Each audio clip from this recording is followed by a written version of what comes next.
Hey guys, I hope you're all doing well. Welcome to another video. For today's video, I'm going to talk about how you can be able to fix Wise app not working. Okay, I'm going to share with you what you need to do in order to fix that problem. So don't panic or worry about this because it's not something complicated in order to fix that problem. It's so easy. So now I am going to my phone, and as you can see, that's the app Wise. So that's the Wise app. So what I need to do right now in order to fix that problem if Wise is not working is I'm gonna go to my app store and then search for Wise.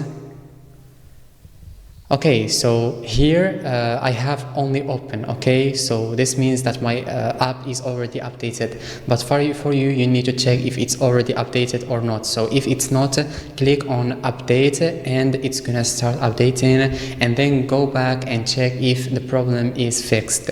If it's not fixed yet, what you need to do is to go to settings and open it, then general and go to iPhone storage. Okay, then search for Wise.